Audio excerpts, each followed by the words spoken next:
Your Invisible Power by Genevieve Behrend. Chapter 2. How to attract to yourself the things you desire. The power within you which enables you to form a thought picture is the starting point of all there is. In its original state it is the undifferentiated formless substance of life. Your thought picture forms the mould, so to speak, into which this formless substance takes shape. Visualizing, or mentally seeing things and conditions as you wish them to be, is the condensing, the specializing power in you that might be illustrated by the lens of a magic lantern. The magic lantern is one of the best symbols of this imaging faculty. It illustrates the working of the creative spirit on the plane of the initiative and selection, or in its concentrated specializing form, in a remarkably clear manner. This picture slide illustrates your own mental picture, invisible in the lantern of your mind until you turn on the light of your will. That is to say, you light up your desire with absolute faith that the creative spirit of life in you is doing the work.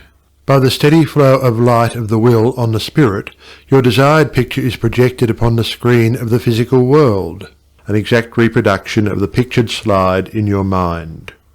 Visualizing without a will sufficiently steady to inhibit every thought and feeling contrary to your picture would be as useless as a magic lantern without the light.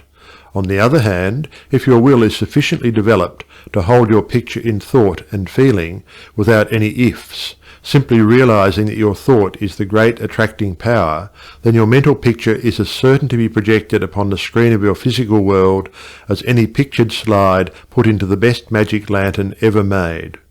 Try projecting the picture in a magic lantern with a light that is constantly shifting from one side to the other, and you will have the effect of an uncertain will. It is as necessary that you should always stand back of your picture with a strong, steady will, as it is to have a strong, steady light back of a picture slide. The joyous assurance with which you can make your picture is the very powerful magnet of faith, and nothing can obliterate it. You are happier than you ever were, because you have learned to know where your source of supply is, and you rely upon its never-failing response to your given direction. When all is said and done, happiness is the one thing which every human being wants, and the study of visualization enables you to get more out of life than you ever enjoyed before. Increasing possibilities keep opening out, more and more, before you. A businessman once told me that since practicing visualization and forming the habit of devoting a few minutes each day to thinking about his work as he desired it to be in a large, broad way, his business had more than doubled in 6 months. His method was to go into a room every morning before breakfast and take a mental inventory of his business as he had left it the night before, and then enlarge upon it. He said he expanded and expanded in this way until his affairs were in remarkably successful condition. He would see himself in his office doing everything that he wanted done. His occupation required him to meet many strangers every day. In his mental picture he saw himself meeting these people, understanding their needs, and supplying them in just the way they wished. This habit, he said, had strengthened and steadied his will in an almost inconceivable manner. Furthermore, by thus mentally seeing things as he wished them to be, he had acquired the confident feeling that a certain creative power was exercising itself for him and through him, for the purpose of improving his little world. When you first begin to visualize seriously, you may feel, as many others do, that someone else may be forming the same picture you are, and that, naturally, would not suit your purpose. Do not give yourself any unnecessary concern about this. Simply try to realize that your picture is an orderly exercise of the universal creative power specifically applied. Then you may be sure that no one can work in opposition to you. The universal law of harmony prevents this. Endeavor to bear in mind that your mental picture is universal mind exercising its inherent powers of initiative and selection specifically. God, or universal mind, made man for the specific purpose of differentiating himself through him. Everything that is came into existence in this same way, by this self-same law of self-differentiation, and for the same purpose.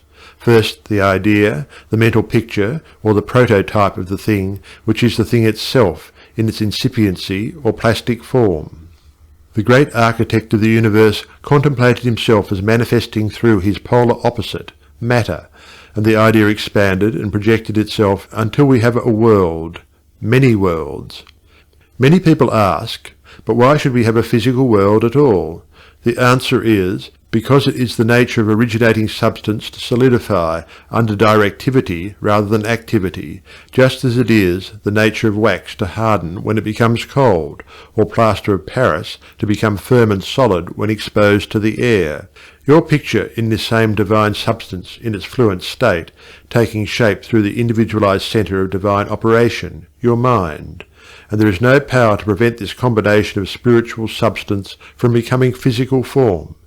It is the nature of spirit to complete its work, and an idea is not complete until it has made for itself a vehicle. Nothing can prevent your picture from coming into concrete form except the same power which gave it birth, yourself.